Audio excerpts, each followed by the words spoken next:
Good afternoon, and thanks for coming to our panel on making money in print. We actually have four great people here today: Fred Parry, Dan Fuchs, Newt Collinson, and Jim Elliott.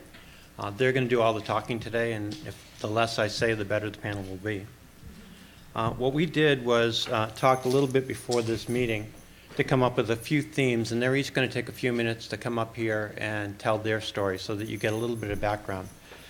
Fred's going to start by talking about making print work in a small market. Dan will follow, talking about channeling the DNA of the HGTV brand. He's fresh off channeling it last night with the Property Brothers. I know, he gets all the sexy stuff. Newt's going to be... I didn't bring that, just me. Oh, yeah. Sorry. Pictures would be good.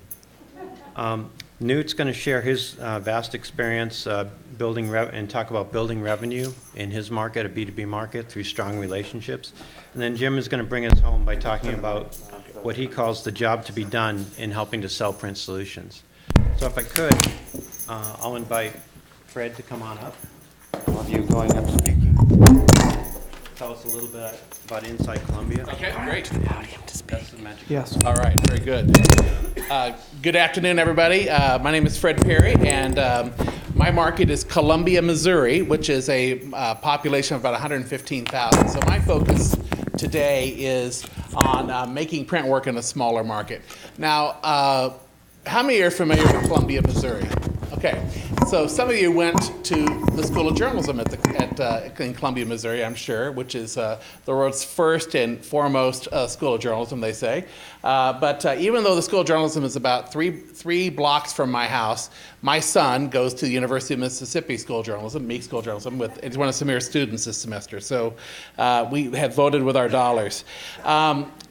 Real quick, my company consists of a monthly city and regional magazine that focuses on lifestyle, what to do, where to have fun in Columbia, Missouri. We also have a CEO magazine that is a quarterly, that is our B2B book. And then our Prime magazine is a magazine that is, as I say, we target the high net worth baby boomers. And so this is also, again, a monthly publication. So in terms of making money outside of just our selling advertising, which has become a sort of a deadly addiction in the publishing business, we have focused on a lot of different things to sort of keep the ship afloat. Custom publishing is really what helped us get through the economic downturn that came in 2008. It allowed us to use our existing resources and tap into some new revenue streams where we started creating magazines for other entities. We've had most of our success in the healthcare industry, education, construction, and then helping companies celebrate milestone events. Another area that was very lucrative for us is in the events area. This is actually our office at Inside Columbia Magazine. Several years ago, I bought a microbrewery that had gone out of business, and we turned that into our magazine offices. And we use our offices to interact with people in the community, our readers. We have cooking classes, we have wine tastings, we really just kind of open our building to the local community.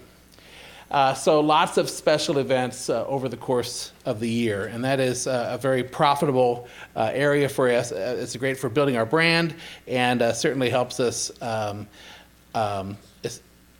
increase reader engagement, which is pretty important for us. Some of the new events that we've launched this year include a diabetes fair. As many of you know, diabetes is a growing epidemic in our country. There's a lot of money tied to diabetes from pharma companies, from hospitals, and so sponsorships. Really, our diabetes fair is probably one of our most profitable events that we do throughout the course of the year because of the sponsorships. And again, a very small audience, but high engagement. And we've also launched a Christian men's conference and a magazine that goes with that. And so it's, again, a tight niche, but something that has really worked out well for us. Again, using our existing resources to monetize these events. We have also created a number of ancillary and niche publications that have helped us with these advertisers who no longer want to sign 6-time and 12-time contracts. This helps us tap into those folks who are only willing to maybe advertise 2 or 3 times a year. We go to them with these ancillaries and we try to tie in digital packages so that we can maximize our involvement with them. In our niche publications, we target specific publications with a B2B or B2C publication, and I'll show you a couple of examples here in a second.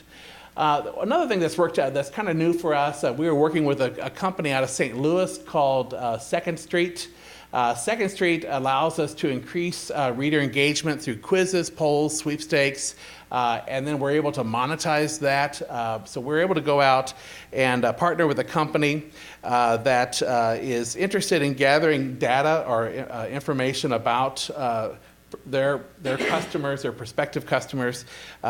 We will put together, for example, a gadget quiz for a local kitchen shop, and we'll have them go through the quiz, which is just for fun, and then by the end of the quiz, we're asking them for important demographic information. We're asking them for household income, cooking preferences, wine preferences, and then when all is said and done, we actually have a pretty good database of integrated data about these researchers. And so the next time this kitchen shop wants to do a Riedel wine tasting, they will know which of these consumers prefers wine, and it makes it very easy for us to reach out to those folks. We've also have come to the conclusion in the last couple of years that it's time to get out of the consumer magazine business and start moving towards trade and B2B. It's a much more rewarding business financially. And so we have started to identify areas in trade that we think are underserved, that certainly might have a use for a magazine. So we have been experimenting with magazines in the agricultural sector and also in the healthcare sector, and currently looking for new opportunities in all those areas. Another area that we have just really been tapped to, and most people have been doing newsletters for quite a while, so have we, but we've decided to use our e-newsletters to tap into categories that we're not quite sure about, whether or not a publication would be supported by that category. And it allows us to sort of build a database, but it also allows us to sort of dip our toes in the water without making a big commitment. So we've done that with our Christian audience, with our diabetes audience, and with women's health. And so these are the areas that we're starting to monetize that are replacing the revenue that we have lost from traditional print advertising. I think that's all I have. All right.